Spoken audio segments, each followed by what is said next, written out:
done several events this year, but coming up, we have September 22nd to the 23rd. Ladies, if you want to catch bass and never have before, this is in Lake Wales, Florida at Guy Harvey Outpost Resort. And we'll have 1 to 2 boats with 6 ladies on the boat. It's like $175. You get at the party, they make this big statue of this burning bass. It's like 20 feet high. And they have live bands. You get a fish fry. It's just amazing. And this is it. Betty, can I ask you a question? You said 2 boats with 6 people per boat, or is it 6 boats with 2 people per boat? It's 2 boats with 6 people per boat. Really? And, they're pontoon boats. So. Oh, okay, that makes a big difference. Gotcha. Okay, thanks. And then we have October 13th to the 15th. Ladies, let's go fishing in Islamorada Keys, saltwater weekend, and a fun fishing fever tournament. For the one in Lake Wales, for the Guy Harvey one, fishing's included. For the October 13th to the 15th, fishing is extra. And be prepared, it's more than $300 for a 3/4 or full day for the fishing. However, the Keys is a sport fishing capital of the world, and Bouncer, you know that. So there's a big difference between going bass fishing, which is relatively inexpensive to do, to going 20 miles out for mahi-mahi, or even 5 miles to fish the reef in the Keys. The boats are much bigger and much more expensive, and a lot more involved. I mean, typically a bass boat, even a pontoon bass boat, would have 1 engine. And going offshore, today almost all the boats have 1 very big diesel or a couple outboards. It's a lot different. There's a big difference in it.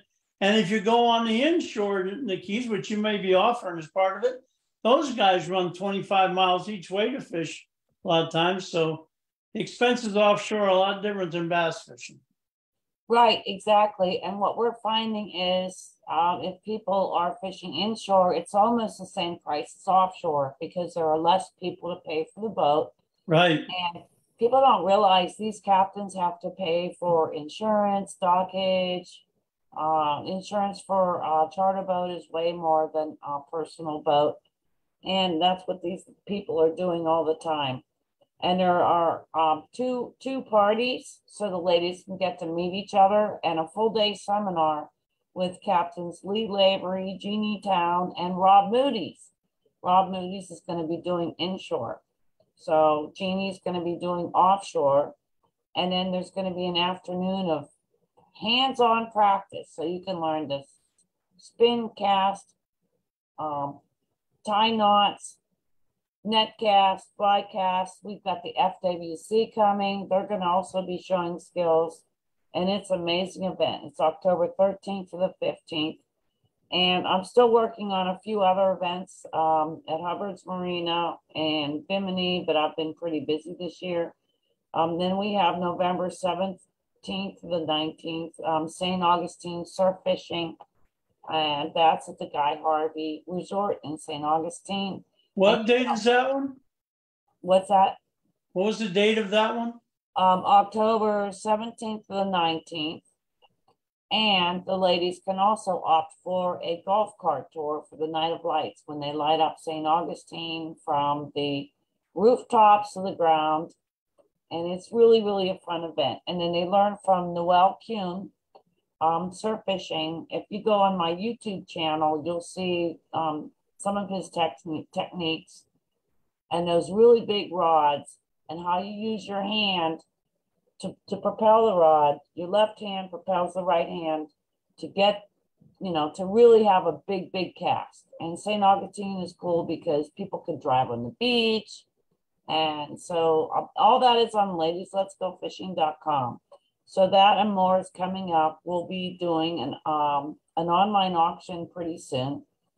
I just have to have the time to do it. So that's what's going on with Ladies Let's Go Fishing.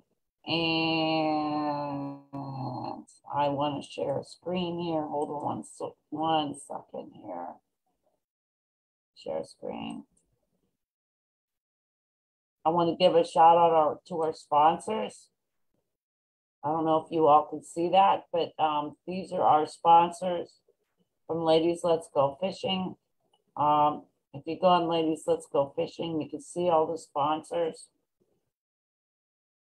the major sponsors, annual, and contributors. So, yeah, if you're making choices, please prefer these people. All right, so I'm going to stop share. I think we're back here to Ladies Let's Go Fishing. And at this point, I'm going to open it up to you, Bouncer. Maybe start with like some tips for inshore fishing, and then go to some tips from, no, start with offshore and then go to some tips for inshore. Because well, that's great. Bouncer is renowned. I mean, he's done it all. He's just amazing. So you guys enjoy what he has to say. Thank you, Betty. I'll tell you what now, I've been doing a lot of travel lately, learning a lot of new tricks on all forms of fishing.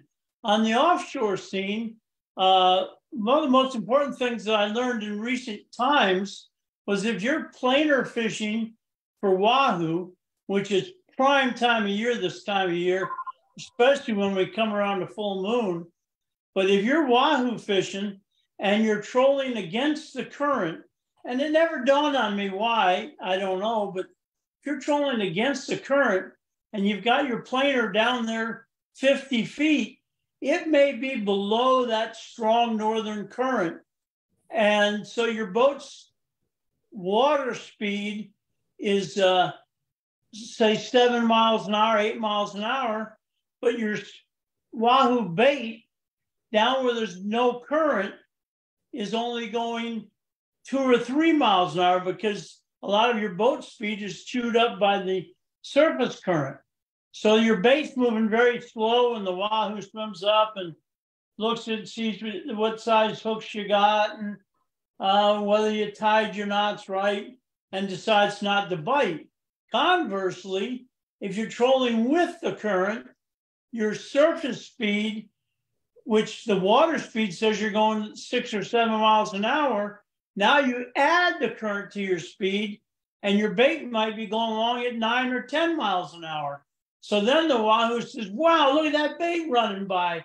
And he runs up and crashes into it. And you got a nice zebra for dinner. And boy, I'll tell you what, if you haven't eaten wahoo, you're really missing the bet. The only thing you can do wrong with a wahoo when it comes time to eat it is cook it too long, because raw is great.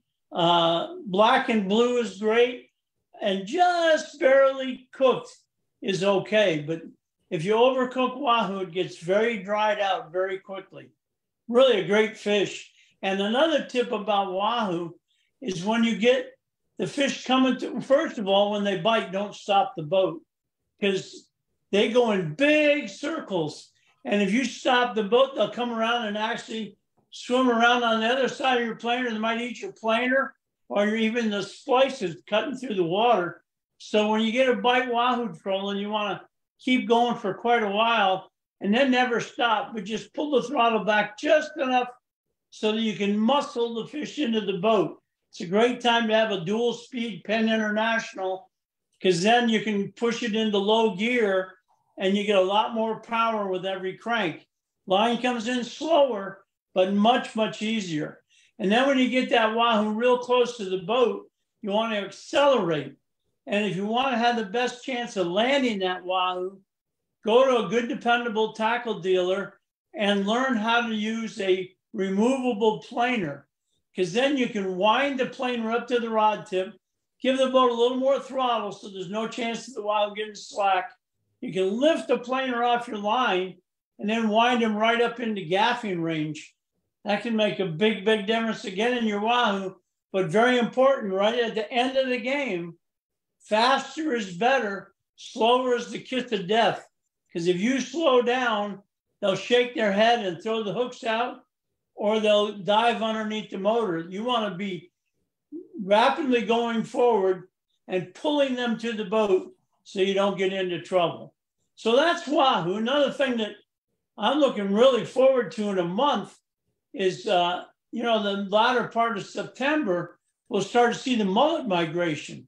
And when the mullet migration takes place out on the edge of the reef, the yellowtail and mutton snapper migrate to the south. They might become from as far as the Carolinas, just like the mullet.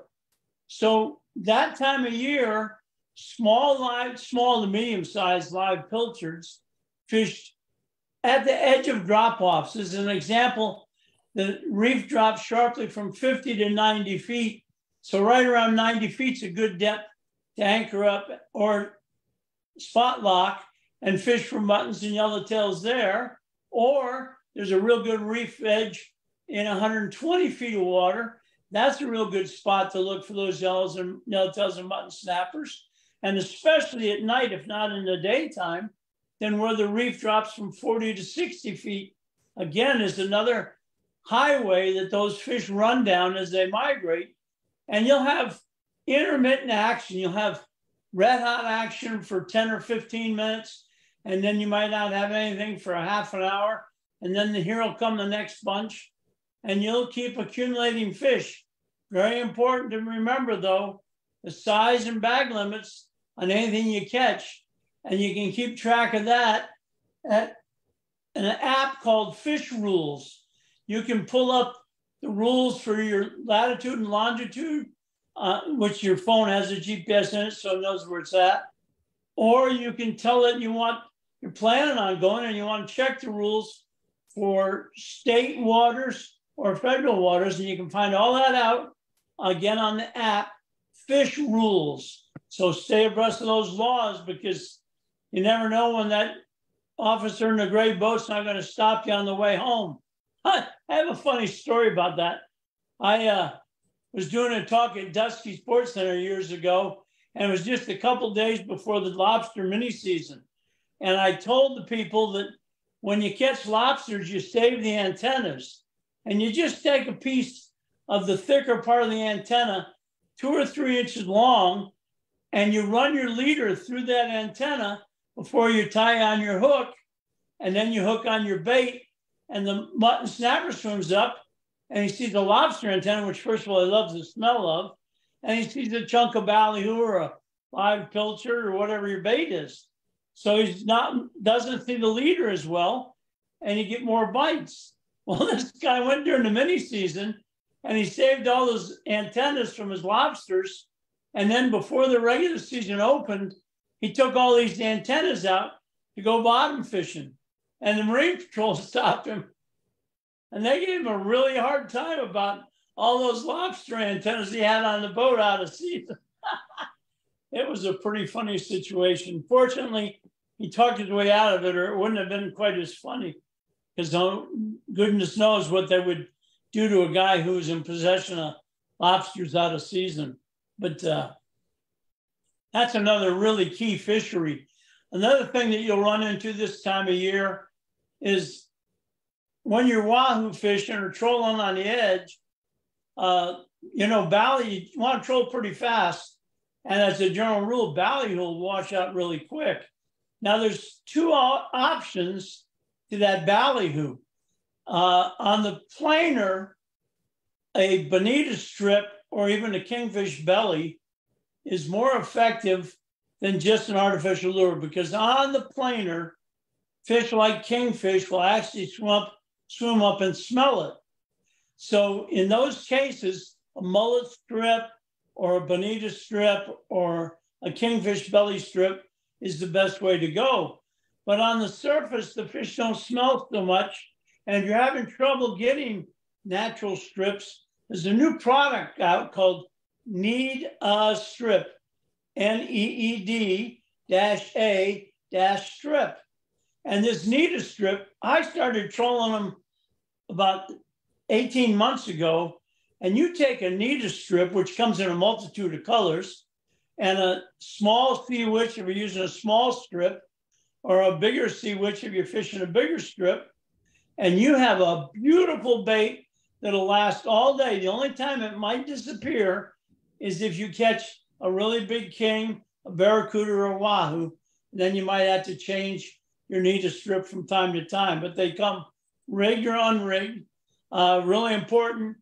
You don't want to use like ballyhoo rigging wire to lead the strip. You want to use something thicker like a small hook to hook the front of the strip on, or a piece of heavier wire. Like you can buy Manel wire in several different diameters, and that works real good. You just get about a 50-pound Manel wire instead of using a 20-pound Manel wire, which is what you would rig for rigging ballyhoo. But I love that NETA strip. It works really, really great. On the topic of new products, and we were talking about snappers a minute ago, if you haven't used the Seymour map and you like to bottom fish, even if you like to wahoo fish, if you don't have a Seymour chart chip put into your electronics, you're really missing a big advantage. Now, I'll grant you that some of the electronics company now are offering more detailed charts. But you have to think about it. They got this built-in chart, and it covers all of the United States. So that's a huge area to cover. Well, Seymour picks an area, and they do a detailed 10 times better, if not 100 times better, than these built-in charts. And it's really phenomenal. You can be going down the reef and have your GPS chart as a Seymour chart. What happened? Oh, I did the recording. I didn't do that when you started. Oh, you didn't record it? What? No, we're recording it from now. All righty. Well, how do I erase that now? Will that message go away in a minute? Like, is it SCA more or SCE more, or how do people find what that is? Capital C MOR, just the C is capitalized, mapping, MAPPING, C more mapping. And you can be going down the edge of the reef with your GPS chart on, with a Seymour chip installed in your machine, and you'll say, oh, there's a wreck over there. And if you're trolling for wahoo, you always want to pass over or very close to that wreck, because the wrecks hold cigar minnows and baby bonitas and a plethora of different live baits. So it's to your advantage to run over that artificial reef. And when we troll for groupers in late November, December, oh my gosh, what a difference that Seymour map makes. You set it at 2/10 of a mile or 3/10 of a mile, and you drive right down the edge of the rocks with no issues whatsoever. Makes all the difference in the world. And then if you're bottom fishing, when you have a Seymour mapping chart in your machine and you want to bottom fish on a wreck, you know if your bait is precisely against the southwest corner of the wreck or the southeast corner, or you're far enough south that your sinker will be on the bottom and your bait won't quite reach the wreck. So you'll know that you're 75 feet from the wreck and you won't hang the wreck when you get a bite. It just gives you so much more detail. And if you're using it, sharp detail on a wreck means that that's undercut, and faded edges of the wreck mean that the sand is washing up over the wreck, and the groupers especially are going to be on that sharp undercut. And while we're on the topic of that, a lot of times mutton snappers are not right at the wreck, but a lot of times mutton snappers are just behind the wreck. So if the current's going to the north, the mutton snappers will frequently be just north of the wreck as opposed to in front of it or out to the side. They actually get behind the wreck, and a lot of times they have less current there. It's more comfortable. And it's only natural that if you're using a dead bait, it would be falling off the wreck, not coming from away from the wreck. So if a barracuda chopped a fish in half, it would sink behind the wreck. not in front of the wreck. And it kind of makes it logical. That's where the mutton snapper would be. So those are some of the offshore things going on. Of course, we're getting closer to swordfish season, and in October, we'll start to see the ballyhoo migration, and we'll see dolphin and sailfish in 30, 40, 50 feet of water, but that's upcoming a bit of ways. But if we go to inshore, probably the first thing I'd want to mention is that we were talking about those. What's that? And can you also maybe address mahi and then go to inshore? All right. Betty, as you heard, would like to know about. Betty, how can I get rid of this recording thing? I don't know. There's Cheryl.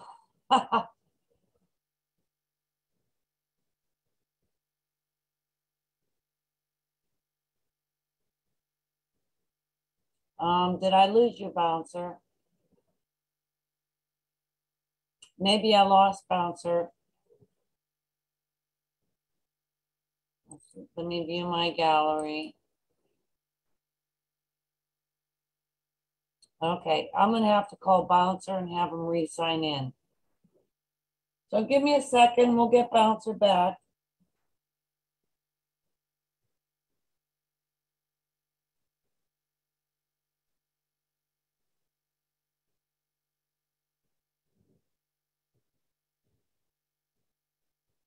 Yeah, hit the join button again. Thanks. We'll have Bouncer back, and I've really enjoyed the things you've said so far.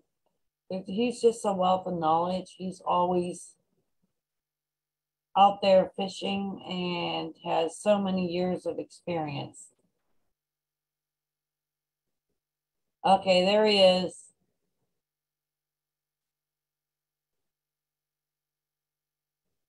Okay, so I have speaker view, but I have Cheryl on it. So Cheryl, if you could just mute yourself. Oh, mute. Okay. Yeah, because somehow you're on the speaker view. Oh, wow. That's okay. I'm going to put the gallery. I got to figure out how to do it. Oh, mute. Yeah, just hit the mute button. It's okay. And then we're going to have Bouncer log in again.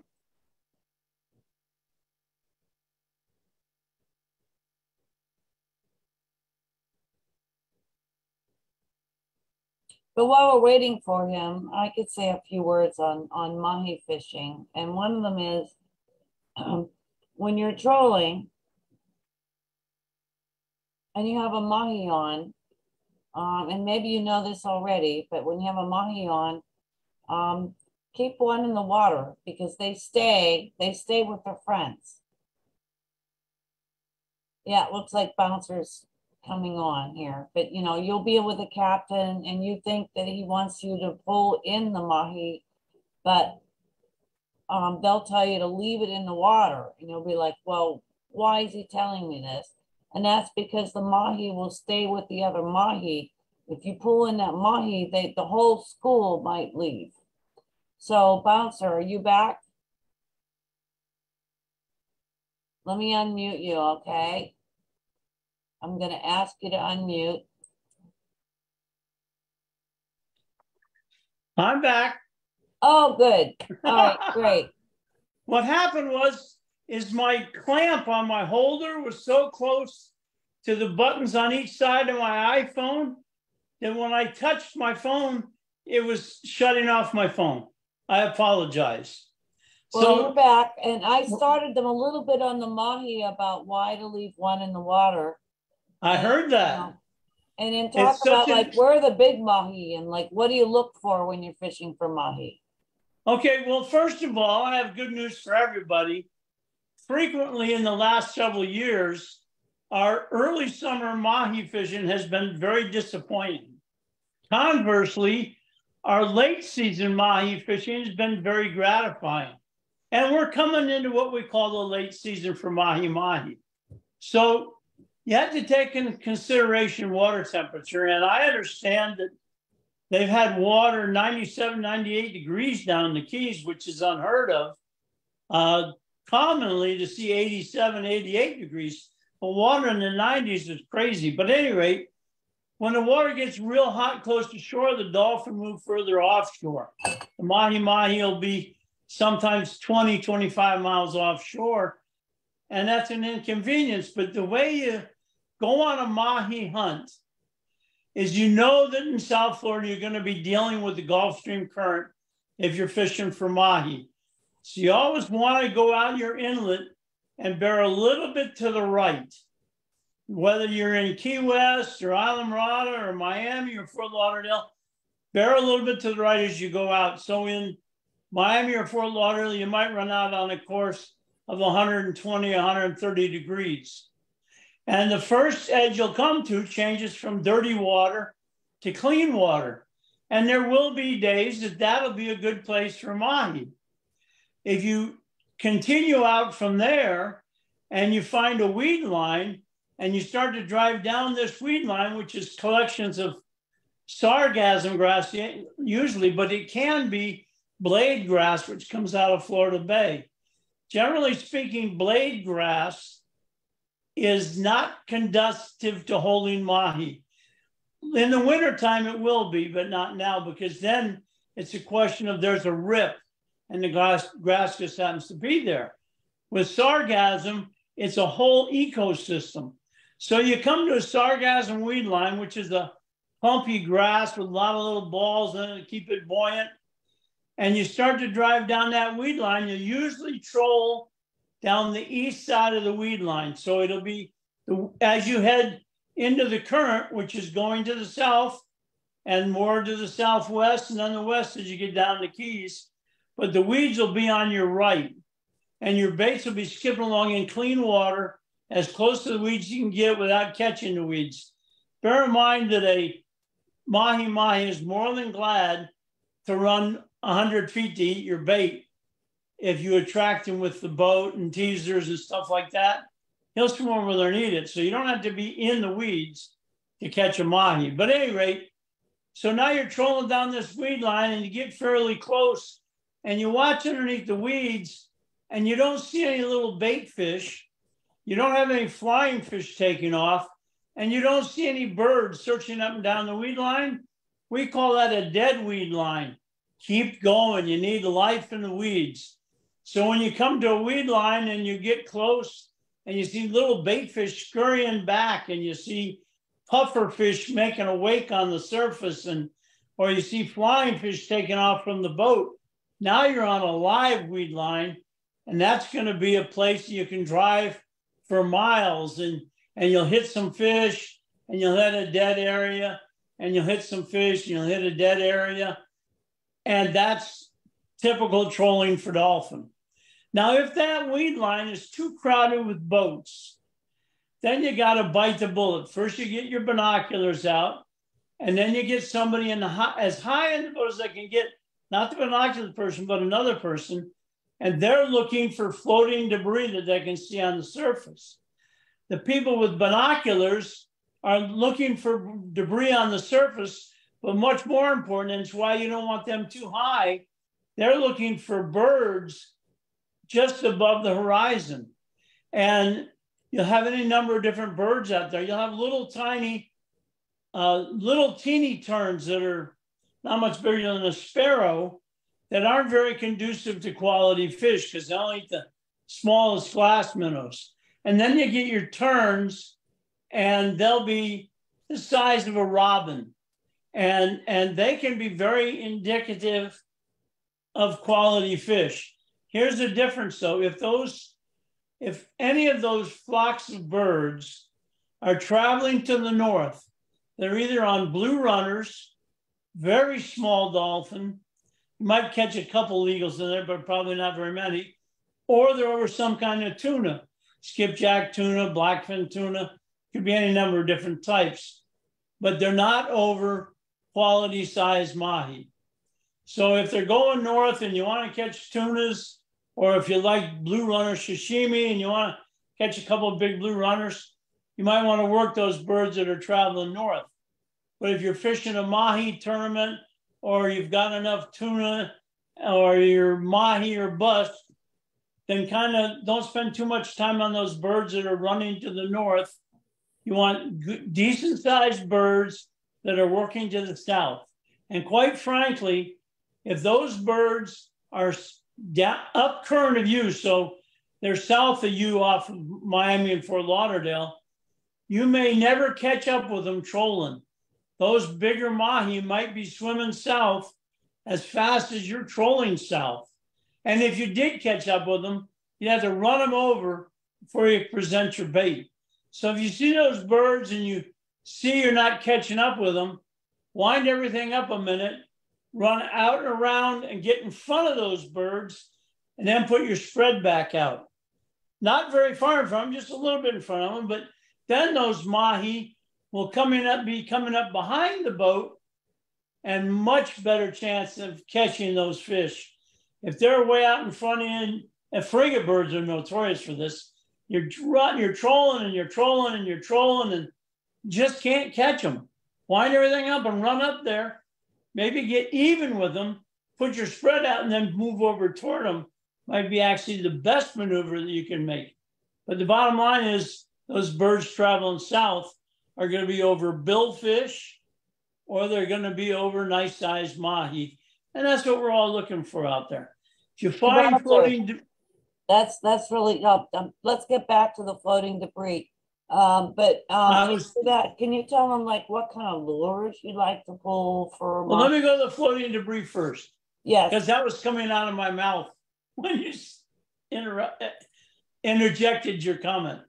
So floating debris can be anything from a lobster ball to a water rope, water rope with a lobster ball, to a piece of wood, to a door, to a half-sunk boat. And unfortunately, one time I found the belly of a fixed-gear airplane. That's a single-engine airplane that doesn't pull up its landing gear even. I found the belly of that on a very, very foggy day, and it was full of 8 to 12 pound mahi and 5 to 8 pound rainbow runners. And we had a field day. And I got a hold of the Coast Guard and I told them what I found. And that was before anybody had GPS. And I don't even know if we might have had a LAN C then, but I'm not sure. But the bottom line was I didn't have either one. And they had no way to find me and I had no way to direct them to me. I didn't even know where I was off the coast. I knew I was somewhere near 10 miles off the Haulover Cut, but I couldn't see it to confirm it. So anyway, we had a great time with it. When you find floating debris and you got your trolling baits out, the first thing you want to do is troll past it. Now, an ideal spread for trolling offshore, first of all, you want a small lure, actually not much bigger than my index finger, on a flat line, maybe 50 feet behind the boat, somewhere between 35 and 50 feet behind the boat, off of a corner of the back of the boat. Ideally, on the other corner of the back of the boat, you'll have a 50 or 80 pound outfit, something you have bought for sword fishing or even a heavy bottom rod. And on that, you'll want to have a lure that's at least 1.5 inches, 2 inches in diameter and close to a foot long, on at least a 300 pound leader with a nice big hook. And that does two things. First, small dolphin and tunas think it's something to swim with. Something is feeding behind the boat and they want to join it. That's its most productive purpose behind the boat. Secondly, if there's a blue marlin, a big wahoo, or a big dolphin or something like that out there, they're going to want to eat it. That's why you want it on a heavy leader with a heavy rod. It may not get bit very often. It'll frequently attract dolphin, but the day it gets bit by a blue marlin or a 90 pound wahoo or a 50 pound dolphin, you'll be glad you drug it around all that time. And by the way, that rod should be rigged with a snap spool between the line and the leader, and in a Ziploc bag in the corner of the boat should be a 15-foot 300 to 400-pound monofilament leader with a big circle hook on it. And then if you're bailing dolphin and a blue marlin joins the party, you can grab that dolphin you just pulled in the boat, hook it on top of the head, and throw it out there, and you might catch a blue marlin that way. So that's a good line to have. Then, preferably, you'll have outriggers, and you'll have 2 release clips on each outrigger. And the ones halfway up the outrigger, you'll want to troll things like a Nita strip on a sea witch, or a bonita strip on a sea witch, or a bird with a small lure 6-8 feet behind it, maybe one almost as big as a cigar. And then on the outer end of your outriggers, you'll have bonita strips of sea witches, or that's where you would put your ballyhoo, or you could use a Nita strip there, maybe even a bigger Nita strip. And then right down the middle of the back of the boat, 9 miles behind the boat, you either put a good sized lure, or if you really want to step up your game, you buy a horse ballyhoo. They only come 1 or 2 to a package, or you buy a rigged mullet with 2 hooks in it, and that's 10 miles behind the boat, and that catches all kinds of giant fish over time. So that's called your shotgun bait. Now, if you don't have outriggers, they do make 2 devices to get a couple of your lines to go way out to the side. One is a side planer, or a planer board. It looks somewhat like a planer that goes down, but it's actually a wing that goes out to the side, and you put that at the top of your 10 or 12 foot leader, and instead of having your bait go straight back behind the boat, you can rig one that goes way out to the left and one that goes way out to the right, and get a spread even greater than outriggers.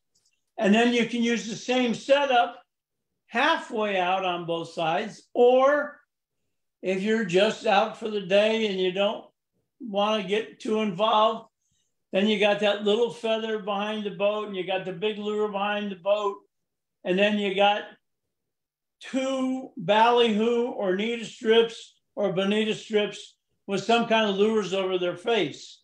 So that is a good trolling spread. Now, if you want to step your spread up a little bit, a diving plug like an X-Wrap 20 or 30 that you can sneak out the middle of the back of the boat, and that'll run down below your wake.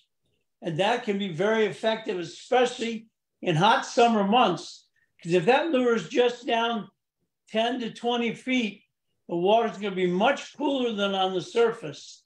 So a lot of times, even your big dolphin will be down there staying cool while they're looking up toward the surface for something to eat.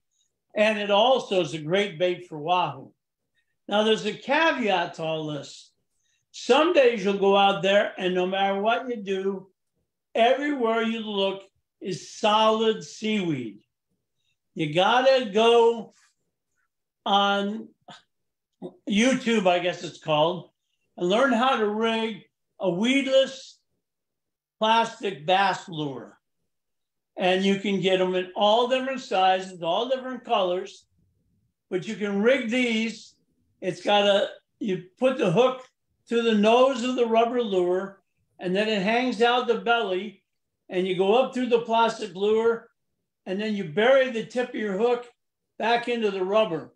There's no way practically for it to catch grass, especially if you put a little skirt over the front of it, like those squid skirts, or even a little trolling feather can work fairly well. The squid skirt is better because it rises above the grass.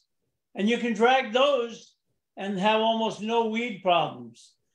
You can step up your game, and you can rig ballyhoo almost exactly like you rig those rubber lures, so that instead of going out the belly with the hook and putting your copper wire around the nose and stuff, you put the copper wire around the nose and stuff, and they go in the belly to where your hook just barely comes out the top of the ballyhoo.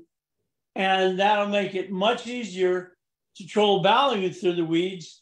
And again, not a sea witch type lure, but a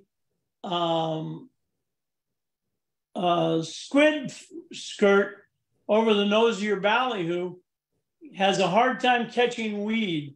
So you might want to put that over your ballyhoo to help induce not catching grass. Is you want a very dull-headed rubber skirt over your ballyhoo. You don't want any weight because you want the bait to stay up very high on the water. Another thing that works great when there's a lot of weed and a little bit of breeze is you can troll 2 or 3 baits off of one kite, and you can adjust those baits so the nose of the bait isn't even in the water and the bait's tail is skipping on top, much like a flying fish would present to the fish. And on many occasions, my old buddy Avy and I would fire up the kite and troll ballyhoo off the kite just because the presentation was beautiful and the strikes were fantastic. And another thing about a kite, if the wind is blowing off of Miami Beach, if the wind is blowing out of the east and you're trolling south and you got a nice weed line, you can troll your baits behind the boat on the offshore side of the weed line and fly a kite bait on the inshore side of the weed line, and therefore cover both sides of the weed. So if the fish are on the wrong side today, you'll still catch them. So many things that can induce.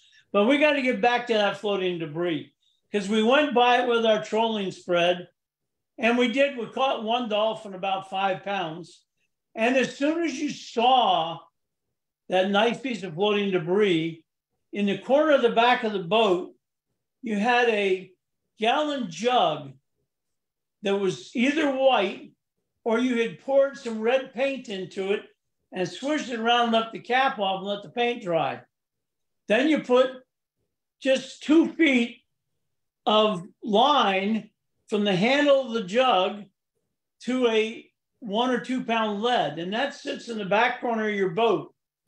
And when you go by a hunk of rope or a board or a stick pointing up and down the water, as soon as possible, you throw that jug overboard. There was a guy in Miami who used to make markers just for that. And he actually had a loop on top so it was easy to pick up with your gaff. But the bottom line is when you get away from that board and it's low on the water, where did that board go? I can't see it. And I've searched for things for a long time and never found them again. If you throw that white or red jug overboard, that gallon jug sitting on top of the water, it's going to usually stay very close to that floating debris. And therefore, it'll be very easy to go back and relocate that floating debris. And when you go back there, you'll probably want to wind up your trolling baits, put a 5-0 hook on your, or should have already 5-0 hooks on several spinning rods with usually 50-pound leader, but sometimes you have to go to the 30-pound. But anyway, you got a 5-0 J hook and a leader, and you pull back up to the floating debris, and your first choice is to hook on live bait, whether it be baby blue runners that you catch under the weed lines or under floating debris. Those are the best bait. And second would be pilchards or cigar minnows, are both extremely good to pull up and throw live bait around this floating debris. And if you pull up and you don't get a bite, don't just pack it up and leave in the first 3 minutes. Throw a couple of chunks of beat up bait or bait that died in a live well or anything. Throw a couple of baits in the water that'll sink and see if those don't raise those dolphin up that are down 30, 40 feet trying to stay cool. And then if all else fails, or for that matter, if you have your limit of 15-pound dolphin, don't leave floating debris until you troll by again. But this time it's not about dolphin. This time you're going to troll a planer with a 3.5 drone spoon on it, or you're going to troll a X-wrap 30 and go past that floating debris, or you're going to troll a ballyhoo behind a planer. The bottom line is you're going to troll something down deep, and very important, your first pass should be with the current, because we already know that on the surface we might be going 6 miles an hour. On GPS will say we're going 9 miles an hour, and our bait might be going 9 miles an hour when we're going with the current, and that's how you're going to catch most of your wahoo. But then you turn around, you go back past it 2 or 3 times, and you'll know if there's any wahoo there.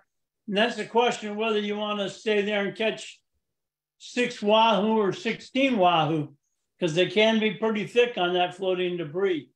And a lot thicker than we think, because the guys that go spearfishing in the blue water tell us we missed the boat so bad with wahoo on floating debris. They say there's loads of them. The only thing I'll remind you on this is if you're catching weehoo, which your wahoo are 20, 25 inches, keep 1, maybe 2 for dinner, and if you catch any more of them, use the de-hooker out over the side of the boat, let them drop off the hook back in the water so they can grow up and catch them again in the near future. But that's really my approach to looking offshore.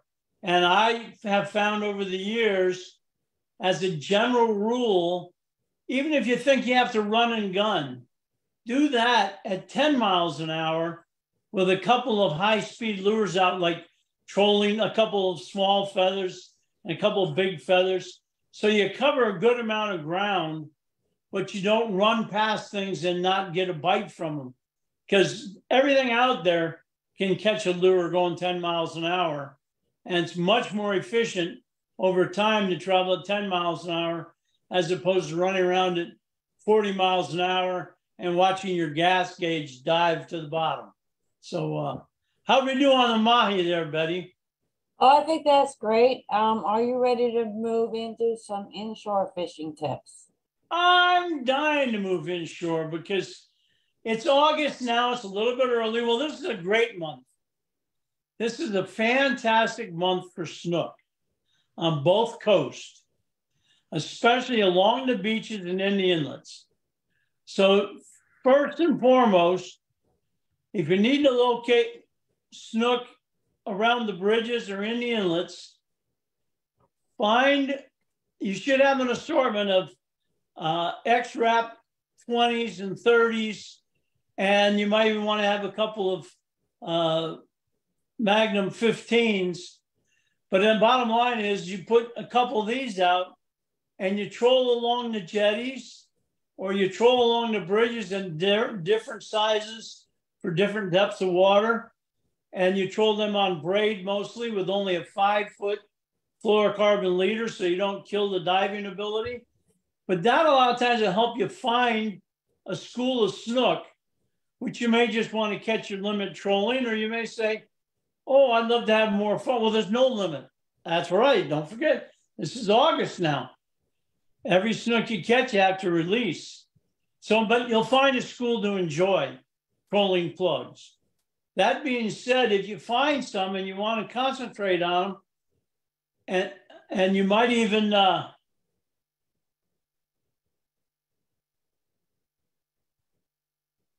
we're back. You might even just start out doing this, but I just put leaving early. Oh wow, gee whiz. Was there something you needed to know before you left? No. Well, have a good evening. You're not muted. Thank you. Oh, he's fine. Are we still good, Betty? Yes. All right, so getting back to our snook, another very anytime effective you want way to to leave. You see where to leave? Sue, if you can mute yourself, we'll let Bouncer continue. So another great way to fish for snook, very important, you do this going with the current. And if it's an outgoing tide, generally speaking, you fish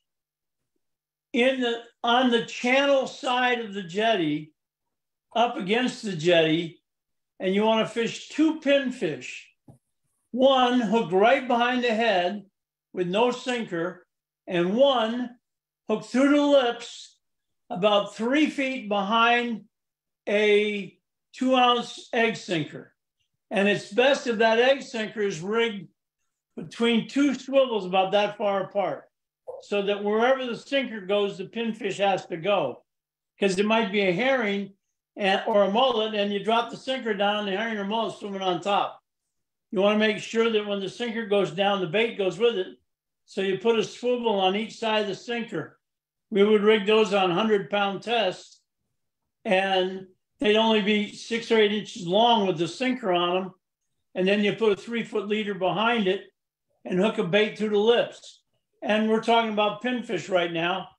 So then you fish your reels, generally speaking, locked up in gear. You use like an 8-0 VMC light wire circle hook, and you just go with the current down the jetty. And on the outgoing tide, you want to be between the ship channel and the jetty, and preferably very close to the jetty. Conversely, on the incoming tide, most of the snook will be on the outside of the jetty. Then you can fish the same baits, go in the same direction as if it was an outgoing tide. So from the beach toward the end of the jetty, and you would go along the outside of the jetty. On the incoming tide, the fish will be on the outside of the jetties most of the time. And outgoing tide, they'll be on the inside of the jetties. The reason for that is that's how the bait travels toward the inlet. Out the inlet on the outgoing tide and up against the jetty, and then around the corners, going out toward the end of the jetty and back in on the incoming tide. So those are the best way to go. And all this bait fish rarely swims against the current. They travel with the current. So you want to be going with the current. And it's even more important if you decide to fish with shrimp, which would be later on in the year usually. But if you've got decent sized shrimp on a weighted hook, shrimp can absolutely never swim up tide. So they have to go with the tide no matter what. And that's a good tip for tarpon as well. But this month, the inlets are full of snook. Please only use circle hooks. Please change your treble hooks on your plugs to single J hooks, and don't just go buy a box of trolling hooks. Buy lure hooks, because where a trolling hook, the eye goes this way and the hook goes this way, on a lure hook, both the eye and the hook lay on a flat surface. So the hook will hang down instead of laying crossways on your plug. But change those hooks real easy. You get a split ring plier and it's easy to do. When you catch those snook and you want to grab a picture, have your camera or phone ready, pick the snook up by the lower jaw and under the belly, turn, take a picture, and get that snook back in the water. This is the heat of the summer. The water's 90 degrees. There's a lot of this oxygen in the water. We want to get those fish out of the water and back in the water as quick as we can. Now, once you catch one and you get a picture with it, and make everybody hold the same one maybe and do it real quick, or make everybody stand in the picture. But at any rate, after that, try to keep your snook in the water and get a trigger type de-hooker and just reach over the side and unhook them and let them go. The survival rate is much, much higher. There's one thing I will tell you in today's world. Those snook that you're going to lift in the boat, don't reach over the side and grab them. Please use a landing net, because there's so many sharks feeding around those inlets that, especially when the water's dirty and you couldn't see them coming, you don't want your hands under the belly of a snook when a 200-pound bull shark comes up and eats the belly of the snook in your hand all in one bite. So use a landing net when you're landing your snook for a photograph. The ones you're just going to de-hook, your hand's not going to be underwater. You're just going to grab the hook with the de-hooker and turn it over and send the snook on his way. Now, another place that's really fun, Betty said you have a surf fishing event in St. Augustine in a while. Well, you can surf fish all along Dade, Broward, Palm Beach County coast right now. Get out on the beach at the crack of dawn and you throw a lift plug that doesn't dive very deep, or a rubber lure that just went threaded on a bass hook with little or no weight at all, or even throw flies. But you don't want to cast straight out from the beach. You want to step out to the very edge of the water. You know how you go down the beach and it's dry and it's the bottoms of your feet and it's up to your ankles and then it's up to your knee? Well, those snook are in that knee-deep water. So you cast up the beach or down the beach and work your bait right along the beach. If you happen to notice that the weeds in the water are flowing to your right, cast to your left. If the weeds floating in the water flowing to your left, cast to your right, because the snook are going to be facing the current waiting for food to come. And no fish likes to have the bait sneak up to their tail and bang them in the tail before they see it to eat it. So always try to present your baits going with the current. And we're not going to talk about tarpon tonight because we don't get too heavily into that till January. But the thing I want to tell you is, if you're tarpon fishing and your shrimp is being pushed by the wind into the current, your bites are going to be few and far between. But if your baits are drifting with the current, the tarpon are really going to like them. It makes a big, and believe it or not, same thing applies to sailfish.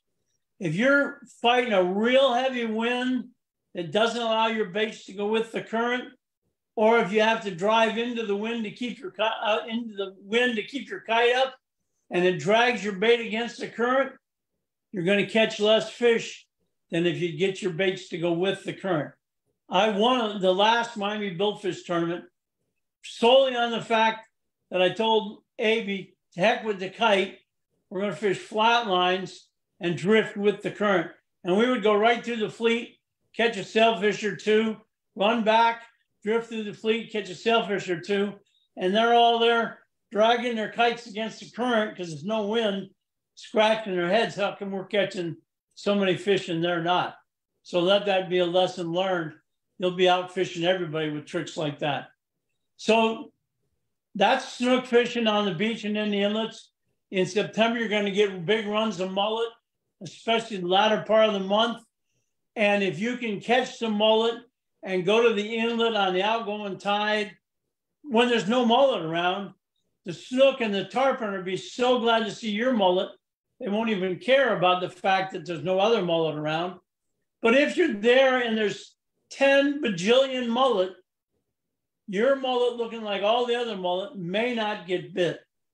But if you take that lead between the two swivels and you increase it to 3 or 4 ounces and make a mullet go down to the bottom, you got a good chance that you'll get bit. If you take a mullet and chop them in half and throw the head half out in the middle of the school and let it sink with no weight, that tarpon's going to say, oh, or that snook is going to say, oh, look at there. A barracuda bit that mullet in half, and now it's sinking to the bottom. And I don't have to jump out of the water to catch it. I don't have to race around to catch it. It's already laying there. I can just suck it up and swim away. What a great deal for me. I'll tell you what, that half a mullet was a lot easier to catch and tasted just like a live mullet. So make your mullet look different than the school. Sometimes even hooking the mullet in the tail when you're fishing along the beach and the whole school's racing to the south and you're holding your mullet back and it's flopping and going crazy. Again, it doesn't look like it's healthy, and the tarpon and snook and stuff will eat it much, much quicker. If you see a big black school going down the beach and they're not jumping at all, it's probably not mullet. It may very well be bluefish, pompano, or some of the biggest ladyfish you'll ever see. So in those cases, you want to throw a very short, stubby bucktail or nylon lure, usually referred to as a pompano jig, into that school of fish. And if you catch a pompano or a ladyfish, keep throwing the same thing. If you get cut off or you don't get a bite, you might want to throw like a crocodile spoon or a Mr. Champ spoon, let it sink down and then retrieve it and find out it's a school of bluefish. And if you catch those bluefish and you're in a situation where you get them right on ice, believe me, those little baby bluefish, they're only a pound or two, on ice right away, filleted and skinned, can be delicious fried up. And you don't have to skin them if you want. If you have a smoker and you want to throw them in a smoker, because they're great smoked. But you don't want to eat any 10-pound bluefish down here. They ain't so good. But let's move into the bay now. Tom, we got so much going on. It's August in the bay is going to be very, very slow. You might find some tarpon in the intercoastal waterway or places like Dumfoundling Bay where the water is deep, or around Port Everglades where there's deep water, or the Port of Miami. But it's mostly going to be resident tarpon and mostly at night. But when those mullets start migrating, you're going to see a lot of finger mullet, and a lot of the finger mullet travel down the intercoastal waterway. And the places you want to look for fish to ambush those finger mullet is bridges and also where canals enter the intercoastal waterway. There's so many great snook and jack crevalles and tarpon, but right at the mouths of those side canals. And if you're looking to find the action and you don't see much going on, rig a rubber lure about 5 or 6 inches long on a 1/2 or 3/4 ounce jig head and just troll those right along the edge of the seawall. And then when you go across the mouths of all those canals, it'll look so much like a mullet, it'll fool them a great deal of the time. But remember now, all these schools of finger mullet are traveling south. So your best bet is to run or go as fast as legal, going north, and then put your baits out and drive to the south. So you present the same way the mullet travel, so that the snook and the jacks and say, oh, here comes another mullet. I guess he lost his school. I guess I'll have to eat him. And another lure that works good for this is a rattling wrap, which is, or rattle trap, because they make a lot of noise going through the water. I like the Rapala one better, or the rattling wrap, better than the rattle trap. But either way, they're pretty productive. If you can get some finger mullet, fish them in all the side canals, especially at the entrances to the side canals, and fish them around the bridges. And if you take those finger mullet and you put them on a 1/2 or even a 3/8 ounce weighted jig head, a lot of times I call them hookups, and you hook that finger mullet through both lips and fish it down next to the fender walls or the pilings, you can catch some really nice mangrove snappers, and you might get surprised one day and catch a 10-pound fluke by dropping that finger mullet down to the bottom. If you're a lure fisherman, it's a great time of year to fish lures like my favorite today is called a cane walker. And it might not be as good in the mullet run as it is the rest of the time because it's a little narrower, but the bottom line is there's Zara spooks and there's all kinds of walk the dog plugs. And you cast down a seawall and you wind and twitch at the same time. And that plug goes zip, zip, zip, zip, zip, zip, zip, zip, zip, zip along that seawall. And snook and jack crevalles and tarpon, and even a big mangrove snapper will frequently attack that Zara spook, especially early in the morning, because they think it's a mullet that got scared by a snook or a jack down the way, and they see it dance along the top. Very, very effective. The one problem with that is the strikes are so impressive and so visual that I used to have to cast down the seawall and then look at the other way while I worked my plug, or when that snook would open his mouth to suck the plug in, and it's a suction feeding action. When the snook would open his mouth to suck in the plug, I'd snatch the plug right out of the water and I wouldn't catch the snook. So you either have to have nerves of steel so you can be watching and keep winding, or you got to look the other way until the rod bends over. But we caught some beautiful fish that way over the years. Still, my favorite way to fish is topwater lures. They're hard to beat. The water's way too hot right now to do much with sea trout.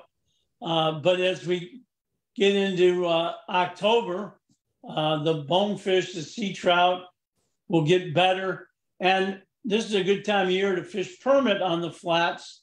And if you have a bay boat or a bass boat or a flat skiff, you want to take a bunch of small crabs. If you can't, if they're any bigger than that, they get a little bit too big usually. But you want to take a small crab, and when you spot this tail flickering in the sunlight, you want to throw a crab about 6 or 8 feet out in front of it and a little bit past it, scare it across the top of the water. And when it gets right to in line with the fish, stop and let it dive to the bottom. And those permit are a fight you'll never forget. But Betty, until it gets a little cooler, that pretty much covers the inshore, unless you want to go bass fishing, which I've become addicted to. Did Betty leave the room? Bass fishing myself. What's that? I love bass fishing myself. Oh, I've become addicted to it. I met a guy up in Malabar who's a guide who fishes headwaters and stick marsh and a place called Three Corners. He has an airboat for Three Corners and a bass boat for stick marsh and for headwaters. But he has a little lodge. He rents out bedrooms for a really good price. And he and his wife are just beautiful people. But he takes bass trips all the time. And they're my favorite trips anymore. We don't get seasick. I fish nothing but surface plugs. And I use a plug rod all the time. And God, it's just a fantastic trip. And it's kind of a trip down memory lane because when I was like 10 to 13, my dad and I spent a lot of time plug casting on Lake Okeechobee. And it brings back some great memories, a lot of fun. Well, thank you. You are a wealth of information. I would like to open it up this time if any of the ladies have questions. It's your chance to ask Bouncer Smith any questions.